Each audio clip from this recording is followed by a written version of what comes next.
રાજ્યના અનેક ગ્રામીણ વિસ્તારોમાં આંગણવાડીઓ જર્જરિત હાલતમાં। ધાનેરાની જાડી 2 નંબરની આંગણવાડી કેન્દ્રમાં ભણવા આવતા ભૂલકાઓ ભયના ઓથાર હેઠળ ભણી રહ્યા છે। દ્રશ્યો આપ જોઈ શકો છો। તૂટેલા પતરાના શેડ, દિવાલોમાં તિરાડો, આ શેડ નીચે અભ્યાસ કરે છે બાળકો। લોકોનો આરોપ છે કે છેલ્લા 4 વર્ષથી મકાનની હાલત આવી જ છે।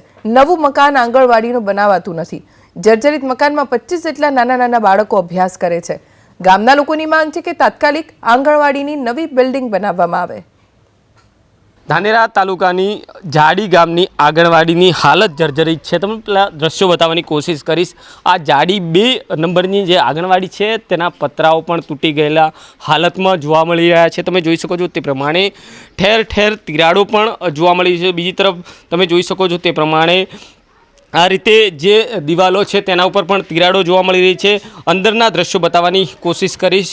ઉનાળો હોય, ચોમાસું હોય કે પછી શિયાળો હોય, તે દરમિયાન અહીં બાળકોને મુશ્કેલી જોવા મળતી હોય છે। તમે જોઈ શકો છો તે પ્રમાણે જ અહીં તમામ જગ્યાએ જે તિરાડો પડી જતા બાળકોનું ભવિષ્ય જોખમાય તેવું જોવા મળી રહ્યું છે। કારણ કે તમે જોઈ શકો છો તે પ્રમાણે જ જે આંગણવાડી છે ત્યાં ઠેર ઠેર તિરાડો જોવા મળી રહી છે। તો બીજી તરફ ઉપરના જે પતરાઓ છે તે પણ તૂટેલા જોવા મળી રહ્યા છે। ખાસ કરીને જો વાત કરવામાં આવે તો 25થી વધુ બાળકો ધરાવતી આ જાડી 2 નંબરની આંગણવાડી છે, પરંતુ હાલ ઠેર ઠેર દિવાલ ઉપર તિરાડો અને જે રીતે પતરાઓ છે તે તૂટી જતા ક્યાંક વિદ્યાર્થીઓ જે બાળકો છે તેને નુકસાની વેઠવાનો વારો આવી શકે છે। કારણ કે તમે જોઈ શકો છો તે પ્રમાણે જ આ સમગ્ર જે આંગણવાડી છે તે તમામ જગ્યાએ જર્જરિત જોવા મળી રહી છે।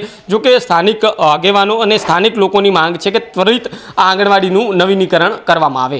વસંતીગર, એબીપી અસ્મિતા, બનાસકાંઠા। હું આંગણવાડીમાં 4 વર્ષથી જોબ કરું છું, પણ આવી જ આંગણવાડી છે તે અમને હવે નવી આંગણવાડી બનાવી આપે એવી સરકારને નમ્ર વિનંતી। એટલે જે અમે તલાટીને, સરપંચને અમે જાણ કરી હતી, પણ એમને કોઈ જવાબ આપ્યો નથી। આ 4-5 વર્ષથી તો હું જોઉં કે આવીને આવી પતરા બીજા ફૂટેલા ને છોકરાઓને બીજાને હેરાન થાય હોય। હું ખુદ હોય પહેલાં ચોમાસામાં મારી છોકરીને મૂકવા આવતો એટલે જોતો અંદર પાણી બીજું બધું અંદર જતું અને આ બધું તકલીફ પડે।